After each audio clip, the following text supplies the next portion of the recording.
This week, I wanted to learn how to PvP in the latest version of Minecraft. This includes sword PvP, as well as axe and shield PvP. Make sure to give that subscribe button an axe crit if you haven't already. 1.17 PvP revolves around timing your clicks, in order to do the most damage in a hit. A lot of the techniques from 1.8 PvP are carried over into this version. This includes W tapping, strafing, and critical hits. Critical hits are hits that do more damage, and you can perform them by hitting your opponent while falling. This only works if you're not holding your sprint key. To me, critical hits are a lot more important in this version. For this video, I'll be using the server pvplegacy.net. It's a great server if you want to practice this for yourself. It has custom kits and maps. I will also be using Lunar Client, which is a client with many mods and features to improve gameplay. So, I started practicing. I started with the more well-known side of 1.17 PvP, axe and shield combat, along with the crossbow. But what makes the axe meta is its ability to disable shields. In Minecraft 1.9, Mojang added shields, which replaced 1.8's old system of blocking to take 50% less damage.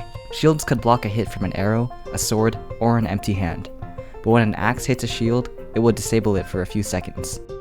Axe and shield combat was pretty much jumping around your opponent, trying to hit their back, which the shield doesn't protect, or trying to lock their shield to get a combo. Strafing is very important here, because getting one extra hit on your opponent could make a huge difference. Strafing to the left and right while hitting your crits could help make it so that your opponent can't touch you. And after you hit a crit, try to jump around or behind your opponent, either left or right. My first few attempts in battle didn't go so well. I've played this style of PvP before, but that was for fun, and on this server, I was facing pros. It took me a while to adjust to the combat in this version of Minecraft, and I had to remember that this wasn't just Bed Wars. I couldn't just place blocks in front of my opponent, then switch back to my axe without charging it up first. One strategy I found helpful was letting the opponent take the first hit. This may not work for everyone, but once your opponent takes the first hit and disables your shield, you can then jump around them and hit them from behind. This strategy gave me the upper hand at the beginning of the battle, which was important, and led to me winning most of the time. Another important strategy I found was from this tutorial. It said you should always take your crossbow shots when you can.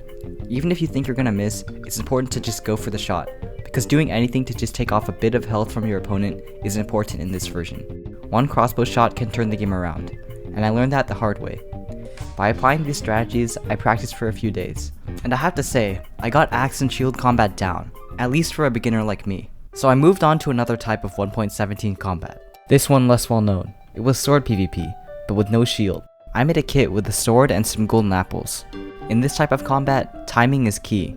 Critical hits don't matter as much, but it's still important to hit some. So here are some problems I had, and some strategies I made.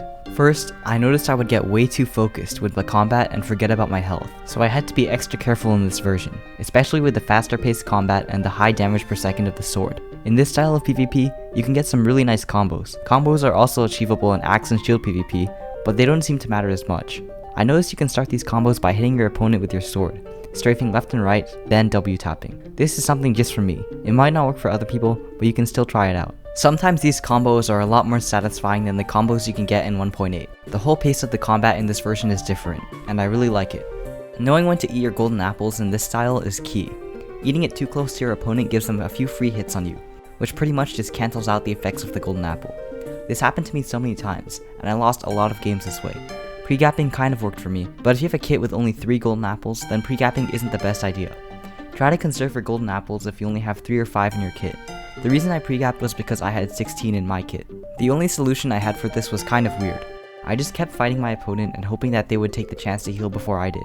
If they did, I would either take a few extra hits on them, hoping that that would kill them, or I would run and heal myself, depending on how much health I had. The problem with this strategy was that it was really 50-50, and knowing how to use heals in this type of combat was tricky. Eventually, I tried running a bit before healing, and that sort of worked. My opponent still got hits on me, but it didn't affect me as much as it used to, due to the distance that I had put between us. Pre-gapping later than your opponent at the start of the fight also helped, because the regeneration effect would last longer than theirs and give you a bit more of an advantage. I also noticed that strafing left and right combined with W tapping made for some good combos. A or D tapping worked as well, and hitting your opponent while they're in the air is good for starting and maintaining a combo. Lastly, having your opponent at the edge of your reach is important in combos. Getting a feel of your reach can be achieved through practice, similar to being aware of your hitboxes while ladder clutching. And while your opponent is healing, You should go for as many crits as you can, because the attack speed of the sword matches up with your jump speed. The crits can do a lot more damage, and I won a lot of my fights this way. So with that, after a week of practice, here's a small PvP montage for you to enjoy.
.17 PvP is a very underrated part of Minecraft. There are a lot of really skilled people who grind this type of combat every day, and I found it pretty fun. I encourage you to try this out for yourself, and I also encourage you to subscribe. I'm Hohu, and I'll see you in the next one. I don't know why